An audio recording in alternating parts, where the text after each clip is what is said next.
Hi everyone, welcome into another episode of Matt Sports Talk, and in this video we are going to be recapping all of the games from yesterday, and there were a lot of exciting matchups, including a major top 10 upset, or top 5 upset I should say. So without further ado, let's dive in.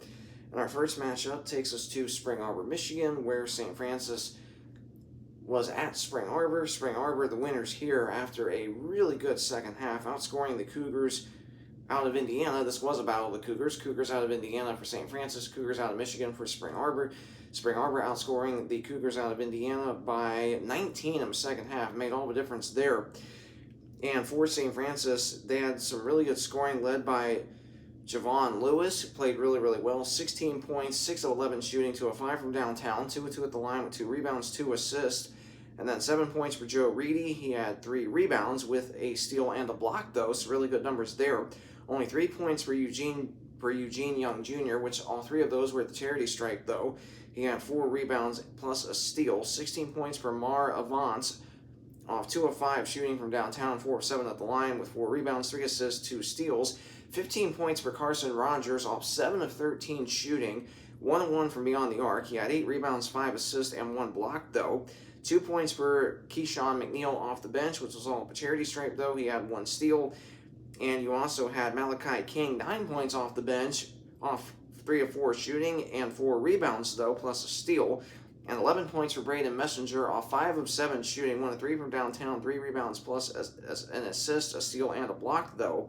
And the Cougars shot 49 from the field, so really good numbers there. 31 from 3, 71 at the line, converting 15 out of 21. With 16 turnovers, and also 16 turnovers for Spring Arbor, so turnovers pretty even there. And for Spring Arbor, they shot the ball way better from the field at 52, way better from 3 at 43, and better at the free throw line, converting 13 out of 15 for 86%. And they were led by Travis Grayson, who had 20 points on the day, 7 of 12 shooting, 1 of 1 from downtown, 5 of 6 at the line. He had 8 assists, 3 rebounds, 2 steals, though. 5 points for Aiden Zank with 2 rebounds and a steal.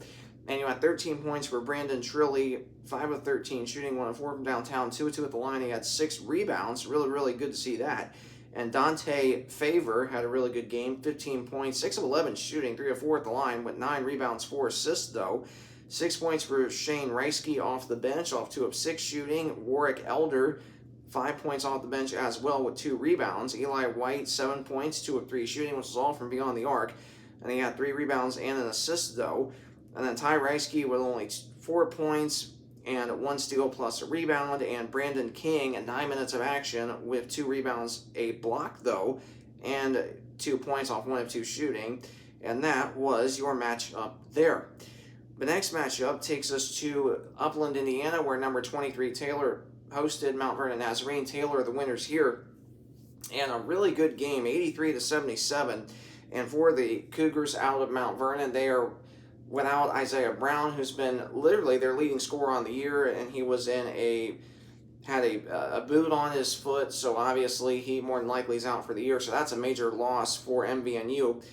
But despite that, Reed Plattfoot stepped up in a big role as a starter. 19 points, 8 of 9 shooting, so really good there. 2 of 3 from downtown with 3 rebounds, 2 steals, 1 block, though. 16 points for Peyton Heiss off 5 of 10 shooting, 3 of 8 from downtown, 3 of 3 at the line, 6 rebounds, 4 assists, though.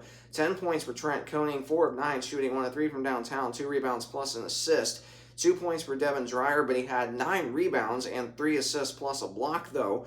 And then off the bench, Bryce Snell did not score, but he did have 2 steals plus an assist. And then B.D. Laurie did not score either, but he had a rebound. And then you also had Grant Burkholder, 7 points off the bench, 3 of 6 shooting with a rebound, 2 assists, 2 steals. And then Kieran Granville, 5 points off the bench, 2 of 4 shooting with 2 assists, 3 rebounds, and a block. And then your last starter for MVNU, Abib, played really well. 18 points, 7 of 12 shooting, 4 of 5 from downtown. He had a rebound and an assist, though. And the Cougars shot 50 from the field, 35 from 3, and struggled at the free throw line, converting just 7 out of 12 for 58%. And the home team of Taylor remained perfect on their home floor. And they shot better from the field at 56, way better from 3 at 46, and they were better at the free throw line, albeit by not a lot, 11 out of 16 for 68%. and they were led by Isaiah Day, 29 points, 10 of 13 shooting, 4 of 7 from beyond the arc, 5 of 6 at the line. He had 6 rebounds, 4 assists, 3 steals. 6 points for Anthony McGee, but he did have 4 rebounds, 2 assists, 1 steal, though. 4 points for Carson Gold. 2 of those 4 were at the charity stripe. He had 5 assists and 6 rebounds. And then Pete Combs, 20 points, 8 of 10 shooting, 2 of 2 from downtown, 2 of 3 at the line. He had 3 rebounds, 3 assists, 2 blocks, though. And 7 points for Nate Paulberg. He had 4 rebounds and an assist. And off the bench, only a pair of points for TJ Davidson. He had 2 assists and 1 steal, though. And then 12 points for Anor Wogar, 4 of 5 shooting, 2 of 3 from downtown, 2 of 2 at the line. He had 2 rebounds, though. And then Levin Smith, 3 assists and 1 rebound off the bench. And Nathan Baker with 3 points off the bench as well. 1 of 1 from downtown, 4 rebounds, a steal, and a block. And that was your match up there. The next matchup takes us to Goshen, Indiana, where number 1 Grace was at the Maple Leafs, and Grace, no problem here, 104-83 the final score. Grace remains perfect on the year, 19-0, 9-0 in the conference, number 1 in the country, and obviously you can definitely see why. And then looking at the stats for Grace, boy, they lit up the stat book once again. 18 points for Hunter Walston, 8 of 12 shooting, 2 of 4 from downtown, 6 rebounds, 3 assists, and a block. 12 points for Tyler Roush, 3 of 5 shooting, 2 of 2 from beyond the arc, 4 of 6 at the line. He got 5 rebounds, 2 assists, and 1 block. 8 points for Gage Sefton, 3 of 4 shooting, with 8 rebounds, 2 assists, 1 steal. 13 points for Ian Roush, 4 of 7 shooting, 5 of 9 at the line. He had 3 rebounds plus an assist and 2 blocks, though. 7 points for Grady Carpenter with 2 rebounds and 2 assists. And then off the bench, you had Ethan Hendricks in 2 minutes of action, no statistics. Michael Wellman, 2 points off the bench, but he had 4 assists, 2 steals, and a rebound, though. And then you had Cannon Hauser, did not score, but he did have 3 assists plus 2 rebounds, though. And then Gavin Benton, 15 points off the bench for the Lancers, 6 of 10 shooting, 2 of 2 from beyond the arc. He had 8 rebounds, 3 assists, and a block. 7 points for Isaac Schultz, off 3 of 4 shooting, 1 of 2 from downtown, 5 rebounds, 2 assists, plus a steal and a block. You also had Caleb Harold in 6 minutes of action with 2 points. He had 2 assists, though, as well. And then you had Luke Bricker, 9 points off 3 of 5 shooting, 3 of 4 that was from downtown. He had 2 rebounds and an assist, though. And then you also had 11 points for Cole Hayworth in just 7 minutes of action, I might add. So really, really good numbers here. 4 of 4 shooting, 3 of 5 at the line with an assist and 2 steals. And the Lancers shot lights out, 57 from the field, 52 from 3. They did struggle at the free throw line, converting 17 out of 26 for 65%. And then for the home team, the Maple Leafs were pretty equal at the free throw line, converting 9 out of 14 for 64. The Maple Leafs were way worse from the field at 41, way worse from 3 at 30, and then you had, leading the way for the Maple Leafs, Kevin Cota, 14 points, 6 of 9 shooting with 10 rebounds and an assist and a block, so a double-double for him. 10 points for Cameron Williams, 3 of 8 shooting for 4 at the line with 6 assists, 1 steal, 2 rebounds, though. 6 points for Braden Allen off 3 of 8 shooting. He did have 5 rebounds, 2 assists, 1 steal. And you had 10 points for Marcus Northern, 4 of 11 shooting, 1 of 3 from downtown, but he had 5 rebounds, an assist, and a steal, though. And then Jacob Carlson started for the first time this year, really no surprise there, after coming off of that very impressive 28-point performance off the bench against Mount Vernon Nazarene this past Wednesday. Carlson, though, did not score yesterday, but he did have 1 rebound, 2 assists, 1 steal, though. And off the bench, Kenny May with 2 points and 6 minutes of action with 3 rebounds and an assist. You also had 5 points for Savion Williams with 3 rebounds and an assist plus a steal. 5 points for Jacob Eiler in 2 minutes of action with off 2 of 2 shooting, 1 of 1 from downtown with a steal. You got 3 points for Deacon Hill with 2 assists, 1 steal. And then 5 points for Jarash Minorovec off 2 of 4 shooting with 2 steals, 1 assist, and 2 rebounds, though. And then 2 points for Basilius Petrides off 1 of 1 shooting in 2 minutes of action, I might add. Joshua Gentry, 4 points, 2 rebounds, plus a steal in 12 minutes of action. And Carson Smith, 5 points, 2 of 3 shooting, 1 of 1 from downtown with 1 assist. And then 12 points for Caleb Thompson off 4 of 7 shooting, 3 of 5 from downtown. And just 11 minutes of action, I might add, or 8 minutes of action, excuse me. So really, really good numbers there. And that was your match up there.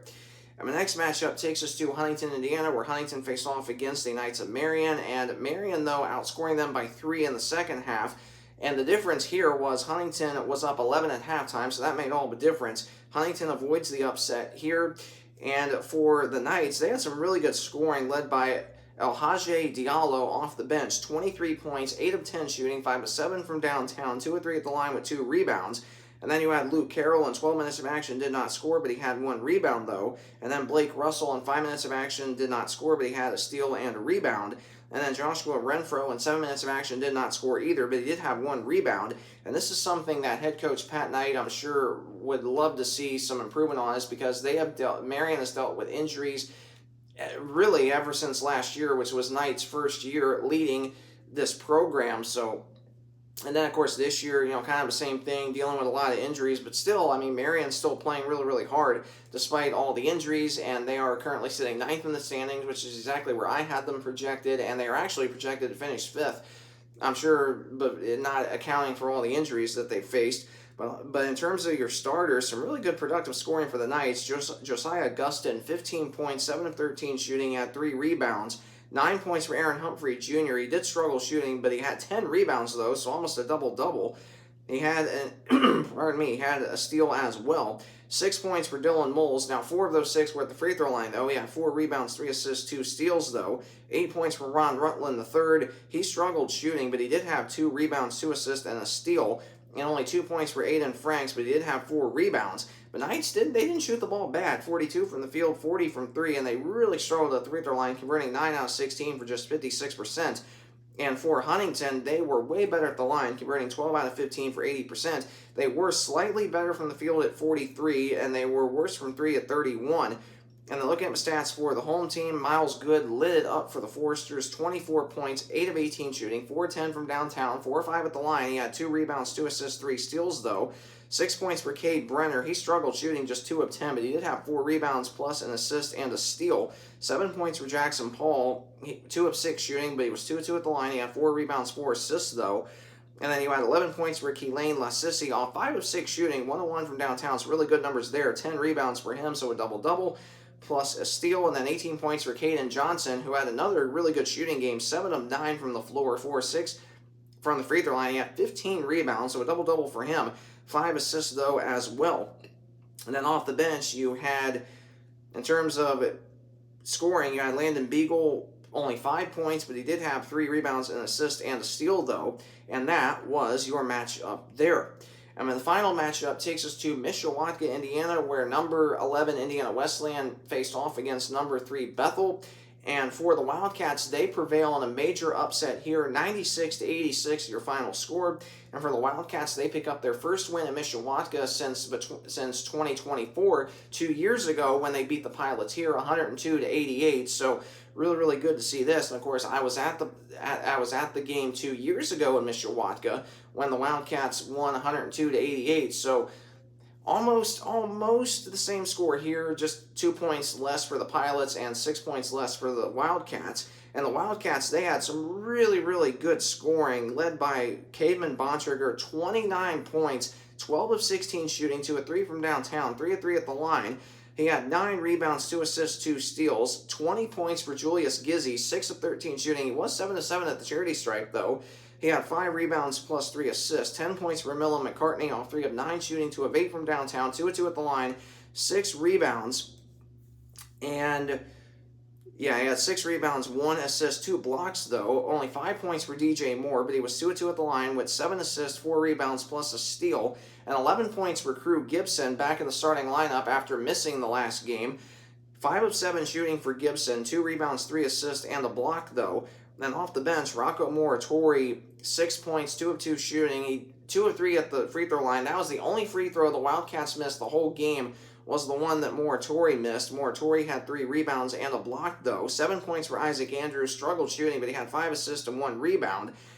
And then you also had Marcus Agney back in the starting, or not in the starting lineup, but back in the lineup after injury. He played only 7 minutes, so obviously, limited minutes for him. You want to save him, obviously, for some really, really big games coming up for the Wildcats, especially at the end of the month and heading into February.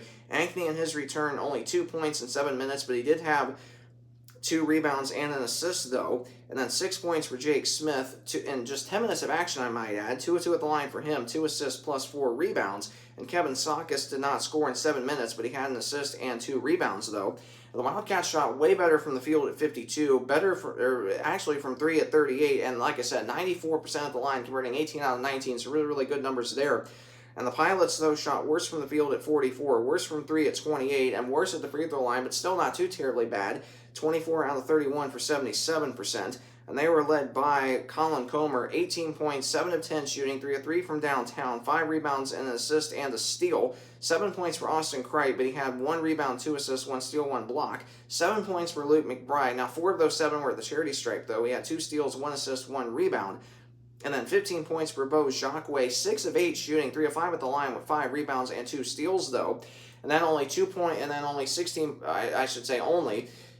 points for Alonis Basilius, 5 of 12 shooting, 6 of 7 at the line with 2 assists, 2 steals, 1 rebound. Off the bench, Mason Bales, 3 points with a rebound, 8 points for Jameer Jefferson, 6 of 10 at the charity stripe, 9 rebounds, 2 assists, 1 steal, I stand corrected. 8 points for Carter Kent with 8 assists, 1 steal, 3 rebounds. And Alex Ellenson, 2 of 3 shooting in just 9 minutes of action with 4 points plus 2 rebounds, 1 assist. And that was your matchup there. And that concludes recapping all of the games from yesterday. Now, I'm going to be recording a video tomorrow going over the updated RPI ratings and recording a video Tuesday going over the updated ARC and quad records, so make sure that you stay tuned for that. And then, of course, I'll be recapping all the games from next Saturday because we take a 1-week break before resuming the second half of conference play. So that will either be coming your way next Sunday or next Monday. It just all depends. Either next Sunday or Monday. So again, be on the lookout for that as well. And then previewing the games for next Saturday, you have, boy, this is going to be a battle of first place once again in the conference. Grace will be at Taylor. And now Grace beat Taylor by 17 the first time this year. That was actually Taylor's only loss in conference so far this year. So that's going to be a huge, huge game in Upland, Indiana next Saturday. You also have Spring Arbor at Receiving Votes Huntington, Mount Vernon Nazarene at St. Francis. You'll have Indiana Wesleyan at Goshen, and you'll have number 3 Bethel at Marion. And then looking at the standings, concluding the first half of conference play, Grace the 1 seed at 9-0, Taylor firmly the 2 seed by 2 games at 8-1, and then Bethel and Indiana Wesleyan tied for 3rd and 4th at 6-3. However, that head-to-head tiebreaker, even though everybody's played each other only once, technically you could say that head-to-head tiebreaker does favor the Wildcats. So the Wildcats now in that number 3 spot in the Crossroads League standings, tied with Bethel. Bethel falls to the 4 seed. It's also at 6-3. Huntington solely the 5 seed at 5-4. They were projected 7th. I had them projected 3rd, so pretty much in between there. Mount Vernon Nazarene solely the 6 seed at 4-5, and I believe I had them 6, so exactly right where I had them projected. The league, I think, had Mount Vernon 8th. And then Spring Arbor, that was projected, I believe, 4th. They are currently sitting 7th at 3-6, and St. Francis sitting 8th at 2-7. They were actually, I'm pretty sure, projected 8th, so literally right where they were projected to be. And then, of course, Marion, that was projected 5th. Due to injuries again for the 2nd straight year, they are also 2-7. St. Francis, though, holding that head-to-head tiebreaker because they beat them. So Marion would be out of the playoffs as the 9 seed. Of course, only 8 teams get in. Marion is 2-7 in conference, and then of course Goshen 0-9 in league play. And Marion, the only team left this year that has not won a game on the road, and the only teams undefeated still at home are Grace and Taylor. So that is an updated view of where the things stand after 9 conference games played on the men's side. So that is an updated view of that. Now, I'm going to be recording a video momentarily recapping all the games from yesterday on the women's side, so make sure that you stay tuned for that. And if you did enjoy this video, please either like, comment, or subscribe, and I truly appreciate any feedback that you may provide me. And please keep on subscribing to my channel so you are first notified whenever I upload new episodes. So thank you so much for tuning into this video, and I will see you in the next video. God bless.